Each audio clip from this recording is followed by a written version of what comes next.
Assalamualaikum warahmatullahi ta'ala wabarakatuh. Alhamdulillah, salatu wassalamu ala Rasulullah sallallahu alaihi wasallam. Selamat malam sahabat dimanapun berada. Kali ini kita akan membahas sedikit ilmu dari kami Al-Fakir tentang persoalan kurban. Dan semoga nanti bisa disempurnakan oleh para da'i, para ustadz, tuan guru yang ada di wilayah kita masing-masing. Jadi sahabat yang dirahmati Allah, pengertian kurban secara lengkap dan kita harus pahami. Setiap tanggal 10 Zulhijjah, semua umat Islam yang tidak melaksanakan haji atau pergi haji, mereka merayakan hari raya Idul Adha. Pada hari itu juga umat Islam sangat disunahkan sahabat untuk berkorban, di mana mereka menyembelih hewan korban mereka. Untuk apa? Untuk kemudian dibagi-bagikan kepada seluruh umat Islam yang ada di suatu wilayah tempat tinggal beliau, atau kampung atau negeri beliau. Lalu sahabat, apakah sebenarnya korban itu? Seperti apakah sebenarnya korban itu? Apakah ada penjelasannya secara lengkap? Jadi sahabat yang dirahmati Allah Subhanahu wa taala, sahabat, korban yang kita ketahui, makna korban itu berasal dari apa? Dari bahasa Arab, korban, yang berarti apa? Dekat atau karib. Korban dalam Islam juga disebut dengan al-hudu'iyah atau al-adaiyah, yang berarti binatang sembelihan.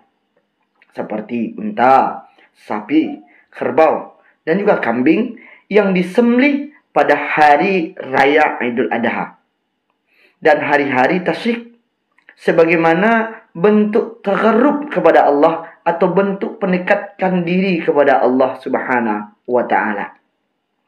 Jadi sahabat yang dirahmati Allah, adapun dalil diisyaratkannya kurban, Allah Subhanahu wa taala telah mensyariatkan kurban dengan firman-Nya dalam surat Al-Kautsar. Apa kata Allah? Sesungguhnya kami telah memberikan kepadamu nikmat yang banyak.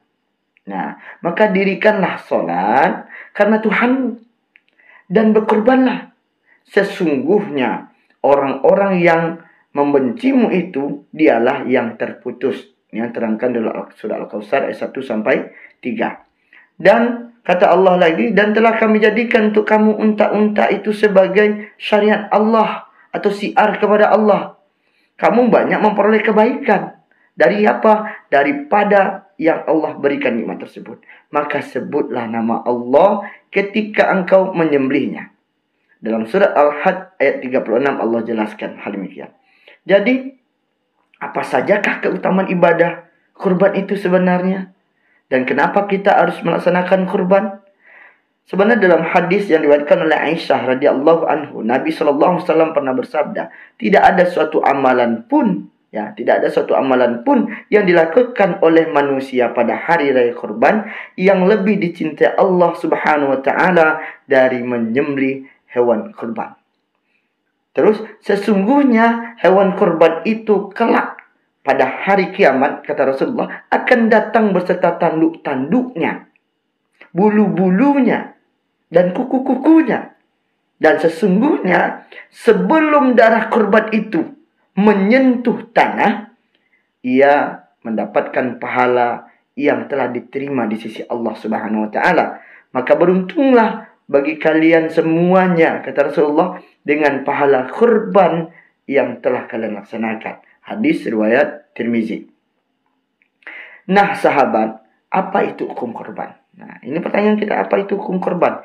Ibadah kurban itu hukumnya sunnah. Sunnah apa? Sunnah muakkad. Sunnah yang dianjurkan. Pada siapa? Bagi orang-orang yang mampu melakukannya, lalu ia meninggalkan hal itu, maka ia dihukum makruh. Jadi kalau sunnah dia melakukan, maka dihukum makruh. Hal ini berdasarkan hadis yang diriwayatkan oleh Bukhari dan Muslim, bahwa Nabi SAW pernah berkorban dengan 2 kibas yang sama-sama berwarna putih, kehitam-hitaman, dan bertanduk.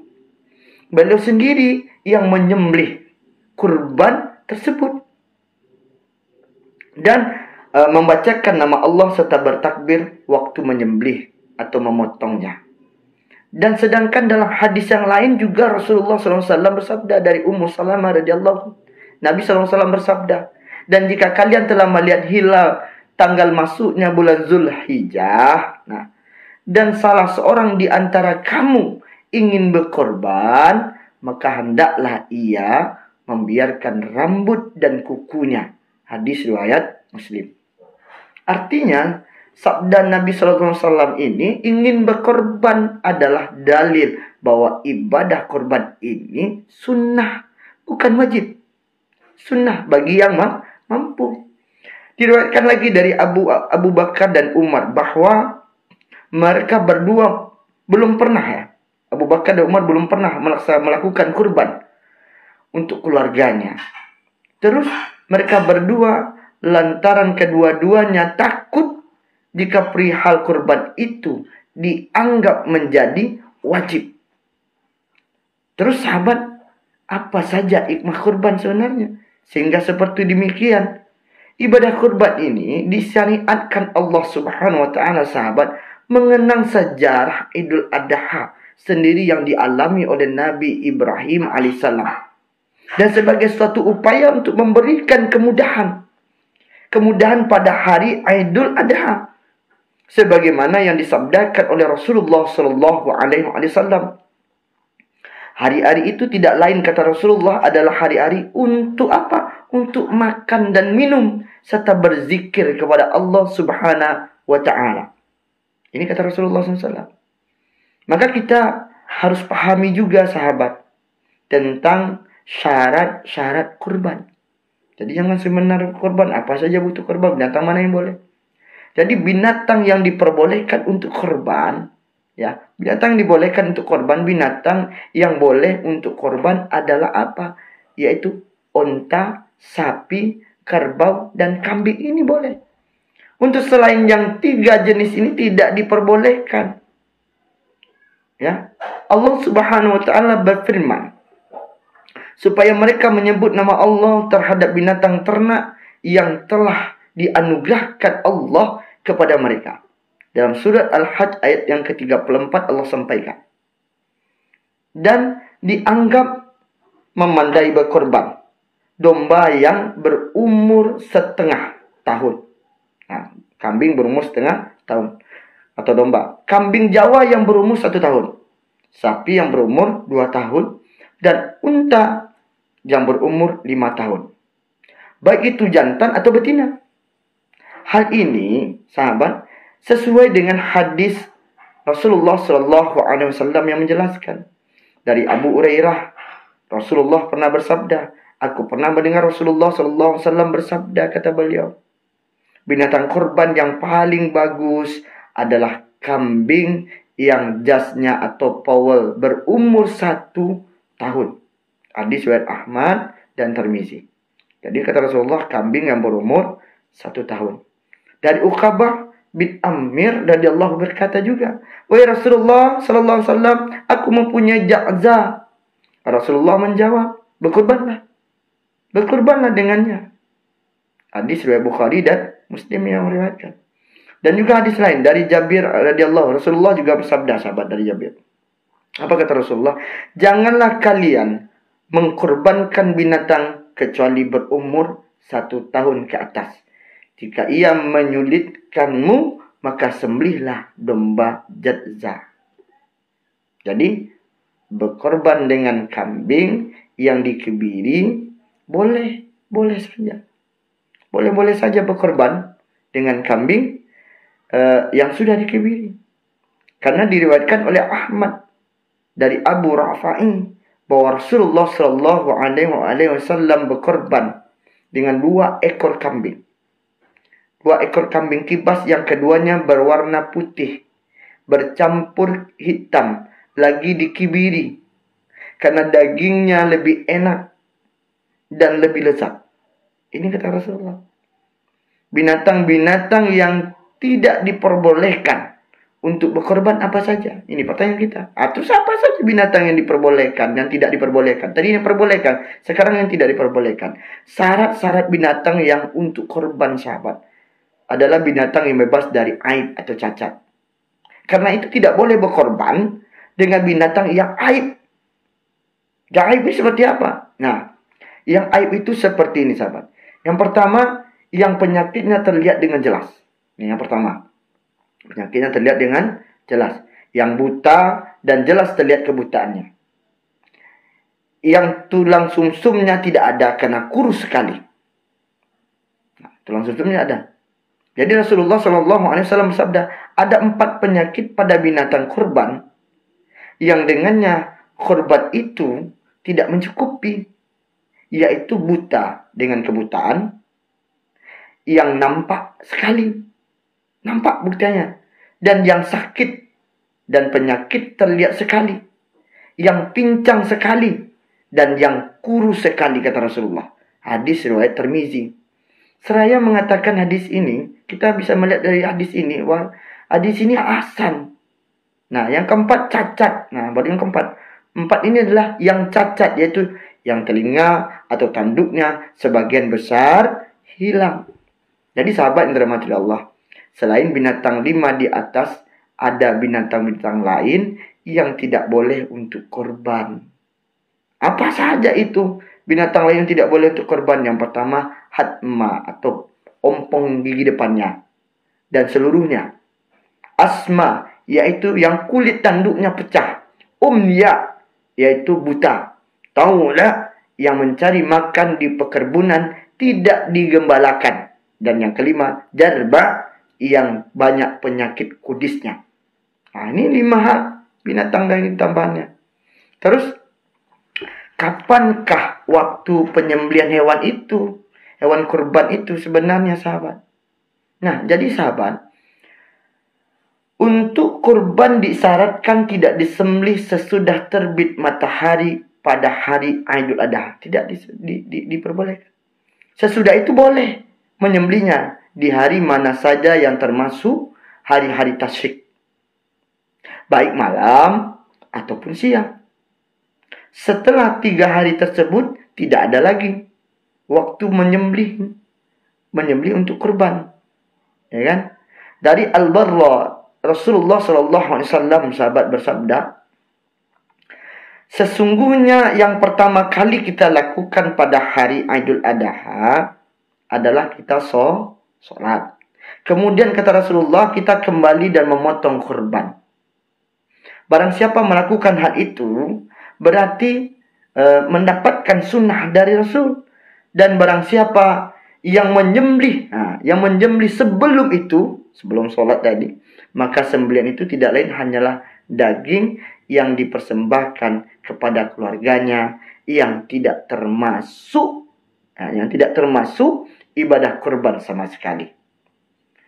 Dan juga Abu Burdah berkata, pada hari nahar Rasulullah SAW berkhutbah di hadapan kami. Beliau bersabda, barang siapa salat sesuai dengan salat kami dan menghadap kiblat, dan beribadah dengan cara ibadah kami, maka ia tidak menyembelih kurban sebelum ia salat. Tidak menyembelih kurban sebelum ia salat. Nah, dalam hadis yang lain Rasulullah SAW bersabda juga, barang siapa yang menyembelih sebelum salat, maka sesungguhnya ia menyembelih untuk dirinya. Dan barang siapa yang menyembelih setelah salat dan khutbah, selesai salat Idul Adha dan khutbah, sesungguhnya ia telah sempurnakan dan ia mendapatkan sunnah dari umat Islam. Hadis riwayat Bukhari dan Muslim. Jadi sahabat, boleh berkorban dengan bergabung atau berkelompok. Boleh nggak berkorban bergabung dengan kelompok? Dalam berkorban dibolehkan bergabung jika binatang korban itu berupa unta atau sapi atau kerbau. Karena sapi, kerbau atau unta berlaku untuk 7 orang. Jika mereka semuanya bermaksud untuk berkorban dan bertakarrub kepada Allah Subhanahu wa taala, boleh saja. Memang ada dasarnya. Dari Jabir radhiyallahu berkata, kami menyembelih korban bersama Nabi sallallahu alaihi wasallam di Udaybiyah. Kami menyembelih korban di Udaybiyah. Seekor unta untuk 7 orang. Begitu juga sapi dan kerbau. Hadis ini diriwayatkan oleh Muslim, Abu Daud dan Tirmizi. Nah, bagaimana pembagian daging korban? Bagaimana dengan pembagian daging korban yang terjadi hari ini? Oh, banyak sekali terjadi. Disunahkan bagi orang yang berkorban memakan daging korbannya. Disunahkan. memakan daging kurbannya, menghadiahkannya kepada kerabatnya, menyerahkannya kepada orang-orang fakir. Itu disunahkan. Rasulullah SAW bersabda, sahabat, maka makanlah dan berilah makanan kepada fakir dan miskin, dan simpanlah. Nah, dalam hal ini, para ulama sahabat mengatakan tentang hadis ini, yang afdal adalah memakan daging itu sepertiga, menyedekahkannya sepertiga, dan menyimpannya sepertiga. Nah, ini ketentuannya. Apakah daging boleh diangkut atau dipindahkan sekalipun ke negara lain atau ke kampung lain atau ke negara lain? Boleh-boleh saja, sahabat. Boleh-boleh saja. Akan tetapi tidak boleh dijual. Begitu pula kulitnya. Tukang potong berhak menerimanya sebagai imbalan kerja. Ya, orang-orang yang berkorban boleh bersedekah dan boleh juga mengambil korbannya. Untuk apa? Untuk dimanfaatkan dan dimakan hanya sepertiga. Bolehkah, sahabat, orang-orang yang berkorban menyembelih korbannya sendiri? Nah, ini pertanyaan kita. Kan ada juga pertanyaan itu. Orang yang berkorban yang pandai menyembelih disunahkan untuk menyembelih sendiri binatang kurbannya. Disunahkan kalau dia pandai. Ketika menyembelih disunahkan membaca. Apa yang dibaca? Bismillahi Allahu Akbar. Bismillahi Allahu Akbar. Dengan nama Allah dan Allah Maha Besar. Ya Allah, ku berkorban dari nama kita, dari Sanu si Fulan. Karena Rasulullah SAW menyembelih seekor kibas dan membaca kalimat Bismillahi Wallahu Akbar.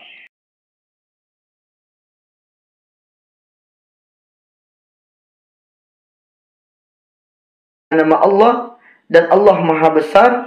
Ya Allah, sesungguhnya korban ini dariku dan dari umatku yang belum berkorban. Hadis riwayat Daud dan Tirmizi. Jadi sahabat, ada doa yang seperti tadi. Nah, jika orang yang berkorban tidak pandai menyembelih, terus bagaimana?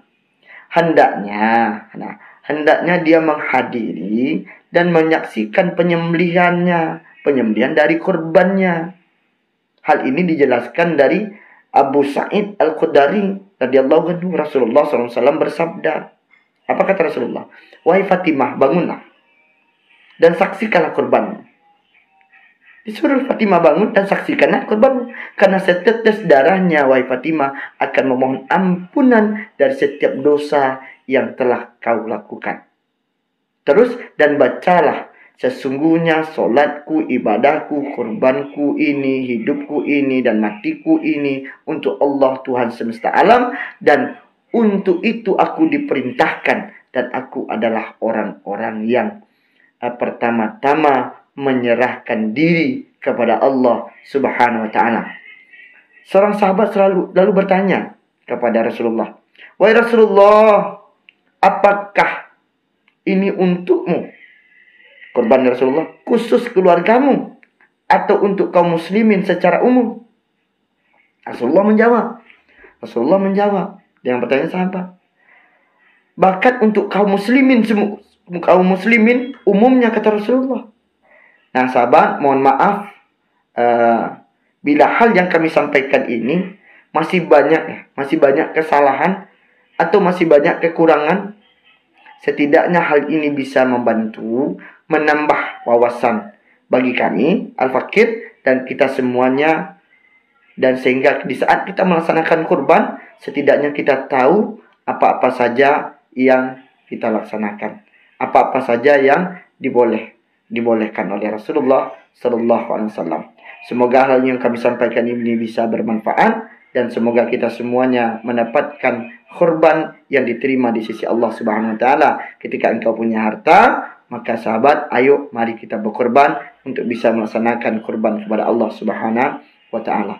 Sehingga kurban kita tadi, kita belikan sapi, kita belikan onta, kita belikan kambing atau kerbau, maka kita korbankan kepada Allah Subhanahu wa ta'ala. InsyaAllah korban kita diterima oleh Allah Subhanahu wa ta'ala. Ketika engkau sudah punya harta, manfaatkan hartamu untuk berkorban. Ketika kau sanggup, kalau engkau belum sanggup, maka bersabarlah, berdoalah kepada Allah Subhanahu wa taala agar kelak engkau mendapatkan kesempatan untuk berkorban seperti mereka yang sudah memiliki harta untuk melaksanakan korban. Semoga bermanfaat. Mohon maaf dari kami Al-Fakir bila ada salah kata dan penyampaian terlalu cepat atau terlalu tidak sempurna, maka kami mohon maaf. Semoga kita semua mendapatkan keberkahan di saat hari raya Idul Adha. Assalamualaikum warahmatullahi wabarakatuh.